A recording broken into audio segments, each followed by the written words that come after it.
Well, good morning, ladies and gentlemen. Welcome back to Grizzly Bear Sims YouTube channel, and welcome back to Fenton Forest Farm. This is still the number 2 testing version of this map, and in the real world, today is the 2nd of February. It is Saturday morning, and we're going to do a little bit of harvesting this morning. We're going to harvest our sunflowers over on field number 1. Now, you might remember in a previous episode, I think this was an episode that actually made it to YouTube. There was some episodes that I recorded because I got a little bit carried away ahead of myself with the first version of the map, and I recorded about 2 or 3 episodes. Well, I think I recorded 4 episodes total on the first map, but I think only just one actually made it to YouTube. So my apologies, because I can't remember if I did something with the first testing version that actually never made it to YouTube, or if I've previously done it. But in any event, I think that we tried to do some harvesting with the second version of Fenton Forest Farm and an updated version of Courseplay, and we had some problems with basically the tractor stopping there just outside, or just away from the grain silo. So not real sure why that happened, but there have been multiple updates to Courseplay since that particular event took place, and I have the latest and greatest version of Courseplay that was available from the GitHub as of February the 2nd, Saturday morning. So if they have released, and it's about 7:20 in the morning my time. I'm kind of tired because I actually worked quite late last night at the office, but if they have since released something just a few minutes ago, I don't have it, and I'm not going to worry about it for this video, but this is the latest and greatest as I know about it. Now, this is the very first time that I have ever used one of these helianthus, I think is how you pronounce it, headers for sunflowers. If we look at it in the store, and no, this is not a mod review or anything, but we basically have had these for quite some time, and I'm running the large one here, the 12-meter one. Now, we have this 12-meter power flow header for our wheat and other crops. Obviously, it doesn't do sunflowers, but so we're going to be basically cutting at the same width. But of course, the difference between the helianthus and the corn header that we would normally cut with, obviously there's a price difference, and if you're going to do corn and sunflowers like we are on this map, you might need to make the business decision. Do you need both of them? Will just the corn header function for you, especially if you're going to harvest the corn? If you're going to cut the corn for chaff, then obviously this is not a thing that you need to worry about. But Mr. Seeley P, who is another YouTube content creator that I often watch his content. Now, Mr. Seeley P essentially produces content on the console version of Farm Sim, and has done so for quite some time. I vaguely remember watching his channel the first time, or finding out about his channel within the Farm Sim 17 franchise. So I'm not sure if he did it prior to that or not with 15. But in any event, he is producing excellent content, and has quite the following, because I think he does something that is quite unique and certainly special for the console folks, in the way that he showcases mods and also really delves into the mechanics of the game itself, as it sort of and also as it compares to sort of real world farming as well. And so one of the things that he recently produced a video on, and I say recently, it could have actually been several weeks ago, is whether or not there is a difference as far as crop yield goes, if you use a corn header to harvest soybeans, or if you use the helianthus type header that we're doing now. And I will just tell you, I will do this. If you don't want the spoiler, if you don't want to know the answer, then click pause and don't listen to what I'm going to say next. But basically, the only difference between the two was speed in his testing. The yield was, maybe the yield was different. I can't remember. The yield might have been different by a few liters of sunflower, of material. But it wasn't enough to basically say one way or the other that you really should be, if you're going to be a serious sunflower grower, that you need to have one over the other. The main advantage to the Helianthus header, and of course I didn't really realize this until I watched his video, is the speed in which it actually cuts. And if we go back into the shop here for just a moment and look at headers, if we look at this guy here, this is the big one. This will harvest at a whole whopping 9 miles an hour. And if we look at our corn headers, we have this guy here, the Quasar HS16. It will harvest at a whopping 6 miles per hour. So that extra, what was it, 3 miles per hour, I think it was, that could make all the difference in the world, especially if you are going to be a big-time sunflower producer. If you're gonna have multiple fields of sunflowers and you really need to get after it, then that is the way to go. Now, in the real world, are there yield differences between the two? I don't know, and I don't remember if he really delved into that. But as far as the game itself, the mechanics of the game depicts the differences between the two headers. There is basically no difference at all between whether you're going to use the corn header for harvesting your soybeans, or you're going to use the Helianthus header. Now, in the real world, he did talk about this a little bit, that obviously farmers in the real world will use a corn header to harvest sunflowers, and they will make modifications to the headers itself to, sort of get better cuts and all this kind of stuff. Obviously, FarmSim doesn't take those considerations, or don't take those things into consideration with their in-game headers. But hey, watch the video. Again, it's Mr. Seeley P, and you can find him on YouTube, and you might learn something. I certainly did. And he produces really good content, and like I said, he does a lot of these testing type scenario videos where he will basically set up a field, okay, and then through the magic of saving the game and everything, he'll run through a couple of different scenarios.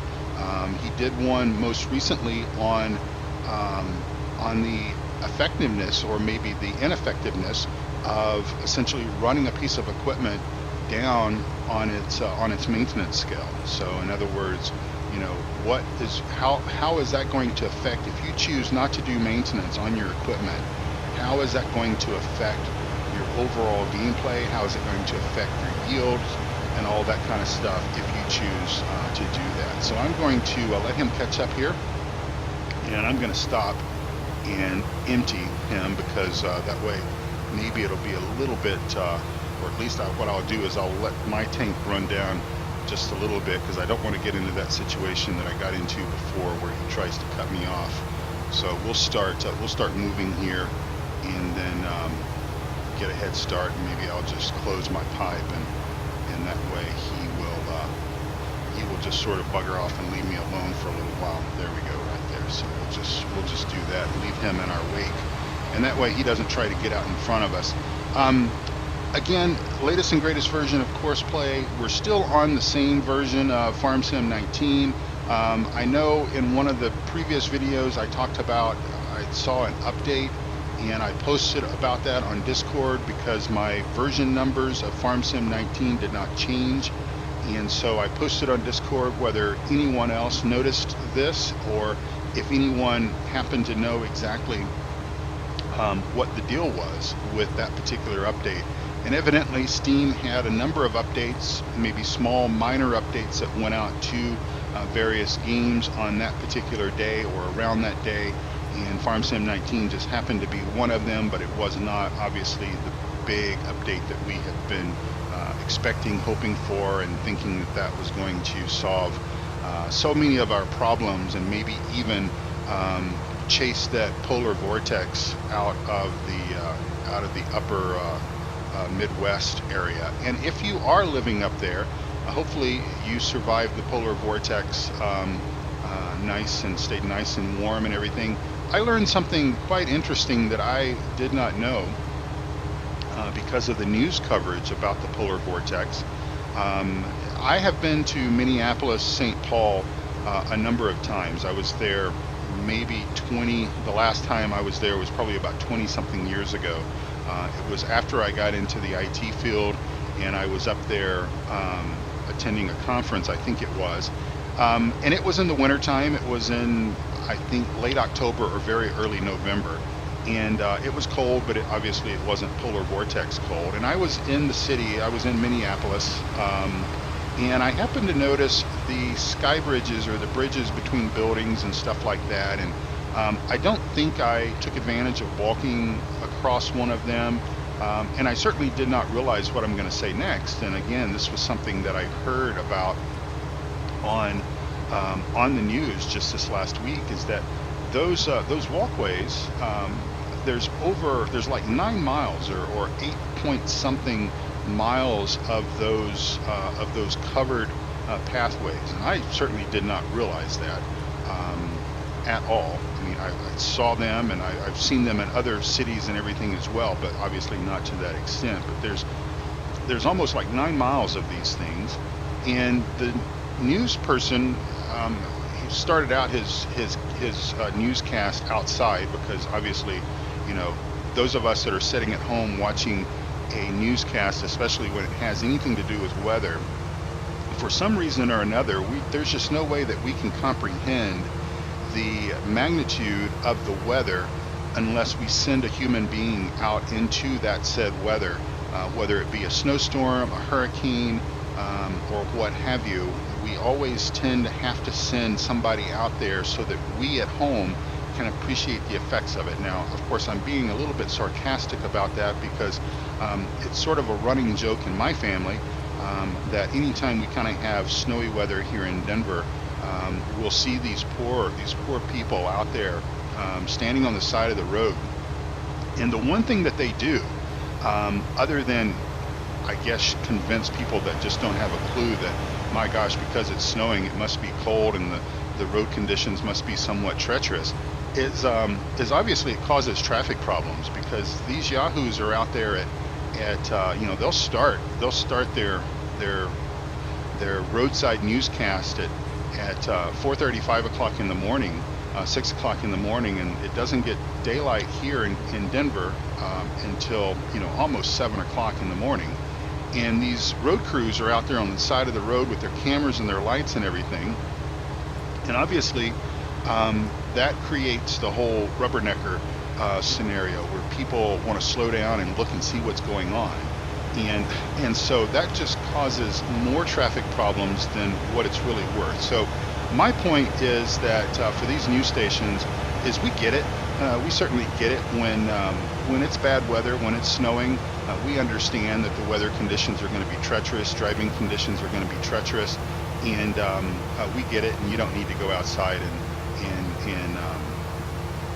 show us that particular scenario. But anyway, back to the Minneapolis thing. And again, I was there a number of years ago and didn't really realize that this was the case.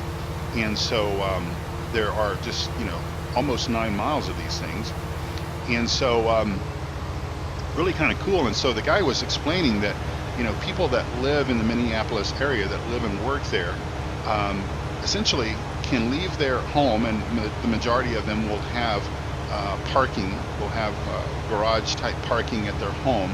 They can get in their car on a really cold day or what have you, and they can drive to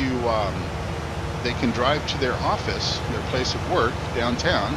And this guy is challenging me, I see. They can drive to their place of work and essentially never have to get out of their car. And that's kind of cool. And I've got to say that I guess maybe that was my fault. I should have just went ahead and let him stop on his own. Maybe that's a good lesson learned, is that, you know, the Courseplay driver is infinitely smarter than I am, and so he realized that he needed to empty every ounce of sunflower kernels out of my combine. Otherwise, he was going to chase me forever and a day down the field and just cause me stress and problems. So there you go, a little lesson there from Grizzly Bear Sims. So what else was I gonna say? Was I done talking about Minneapolis? I think so. One thing that I would say here is that one of the things that I truly appreciate about my company, and now keep in mind that the company I went to work for when I moved to Denver over 20 years ago is not the same company that I work for today. Yet I'm in the same office building. So I've worked for, since moving to Denver over 20 years ago, I've worked for a total of 3 companies, but I have always more or less sat in the same chair, in the same office building, etc. So there's been some acquisitions and such that have changed my company name, but I've continued to get a paycheck, which is fortunate, and all that. But you know, in their infinite wisdom, when they designed these office buildings here in Denver, and I'm not in downtown, by the way, thank God. Thank God I don't have to put up with downtown driving, because that would just be an absolute nightmare to have to endure. But they created a covered parking space, and you know, it costs money. It costs money to do that. Yet at the same time, it certainly saves some money in a way, in a sense. It really, I guess, it shifts the cost from one direction to the other. When you don't have covered parking, obviously you require a lot more real estate to be able to house your contain your employees' cars and everything, because the parking lot has to be big and wide and everything. However, if you opt to offer covered parking, you can basically dig down a little bit, you can go up. Obviously, it doesn't have to be as large of a footprint and everything to be able to accommodate actually more cars than what it would take to put them out in a parking lot style situation. So, but I tell you, for multiple reasons, obviously in the wintertime, the covered parking is fantastic. Would not change a thing about that. It's nice to be able to go out, even though the parking garage can often be much colder than it is outside, especially if we've had cold weather, but we've got some sunshine or whatever. That takes forever for the parking garage to actually warm back up. But that is what it is. But it also comes in handy because we get some really violent early or late spring, early summer thunderstorms. I mean, I'm talking violence. I'm talking about hell the size of golf balls, ping pong size balls, baseballs, even sometimes softball size hell, and it is crazy. It is crazy to say the least, and so it just, that just happens. And so having covered parking, having an employer that thought enough to invest in that is really cool, and I appreciate having that. And I often talk about having to go to our other. We've got three campuses here in the greater Denver area. We've got the one I work at, which is in the South Denver area. We've got one up in Broomfield, which is kind of on the road to Boulder, and then we've got one down in Colorado Springs. And the office facility in Colorado Springs and in Broomfield, they do not have covered parking. The Broomfield facility was actually used to be the Sun Microsystems campus for this part of the area, and so we've just maintained that after we acquired that particular company. So they don't have covered parking, and when you go there, you can certainly appreciate it. Of course, the last but not least, the other advantage to covered parking is obviously in the summertime. We have quite harsh summers here, not in the sense of the heat and humidity that our friends have to endure in the South, or maybe like my good buddy Eustace Farmer, who is now living out in Vegas, certainly don't have to endure those types of temperatures. But because of the altitude and everything, our summers are quite harsh, and so we're just that much closer to the sun, and we can get obviously a lot of fading and things like that, and cracked dashboard, steering wheels, all that kind of stuff. So again, having a nice covered parking spot, I mean, in reality, because of where I live, where I work, my commute and everything, my car is really only outside of its garage for a few minutes each day. It takes me about 5 minutes to get to work, and it takes me about 5 minutes to get home. And if I don't make any detours to the grocery store or to other places like that, then that's how that works. So let's do a little bit of a test here. Let's go ahead and request the driver, see what happens. We'll go ahead and get him to come up and empty us, and then what we're going to do is we're going to send him home and see how that works out, see if he actually can make it back to the field the way that he's supposed to, the way that we would expect him to.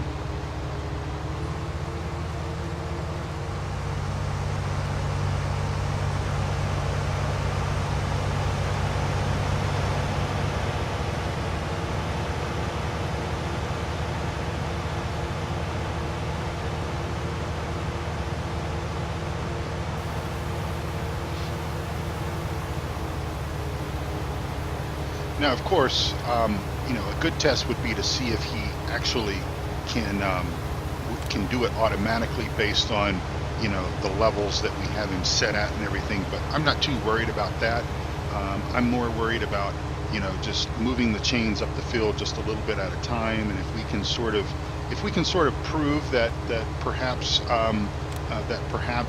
that one particular problem is fixed, then maybe that will be a good thing for us. Now, after I recorded that episode of harvesting and we had that failure, I got to thinking about it, and I got to thinking about, or sort of reflecting and remembering back to Courseplay, previous versions of Courseplay.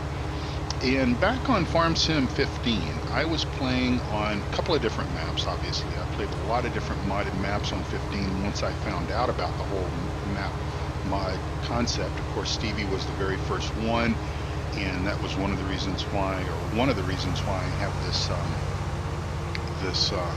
this infatuation, this man crush almost on Stevie, because he just creates such wonderful, beautiful maps. But and I don't know which one it was, and I don't even know if maybe it wasn't a Stevie map that I was experiencing this, but it almost seemed as if the further the tractor tipper driver was away from the combine, that they almost lost communication with each other.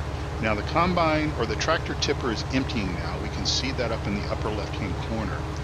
And so he should be proceeding back to us now. Let's bring up the big map and see if we can plot his course. Let's see if we can see him down there. He'll be in the left-hand corner,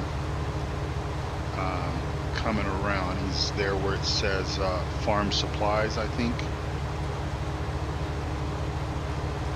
And he's about to go by the manure station. He is in that stop sign looking yellow icon that's moving. So anyway, it seemed almost, there he is right there. So cool. There he is. We can see him right over there. So he should stop. That's where his stopping point is, and looks like we're good to go. So hopefully that was something that they fixed. Now, you might also remember sort of the last time we did something with Courseplay, I brought your attention to the upper left-hand corner where the sort of the new version of the glance mod, I can't think of what it's called right now, but I'm just going to probably always refer to it as glance, because that's just kind of how my old brain functions. You might remember I called your attention to that in one of the previous videos, and I talked about that. Unfortunately, if you use Courseplay, if you used a vehicle with Courseplay, that it would that vehicle would sort of stay listed in that view, in that HUD, until you restarted the game. It appears that that issue has been sorted out. So that must have been a courseplay issue. It must have been a courseplay issue because I have not updated that particular mod since I installed it. Don't even know if there's an update available for it. With the exception of like courseplay, the seasons mod, which obviously isn't out yet, so I'm sort of reflecting back on previous ways that I would do things. I don't always update mods. In other words, because I have already sort of gone against what I said I was going to do. I'm already somewhat gone mod crazy with things, that there's only a small handful, and like I said, courseplay, seasons mod, maybe like GPS mod is maybe another example, that I will actively go out and make sure that I'm running the latest and greatest version of that mod. If I start to have a problem with a mod of a lesser, not necessarily lesser importance, but just, to me, Glance is working now, unless they put some other type of functionality into it that I would care about. Again, I may not have an interest to go out and update it. But if it was to stop working, then obviously that's going to bring that to my attention, and I am more likely to actually go out and do some research and try to find out if there's been an update. And quite honestly, and I'll talk about my mod spreadsheet now because that's a good segue, and then we'll get this episode closed out. I keep a mod spreadsheet for two different reasons. The first reason, one reason, these are not going to be listed in any order.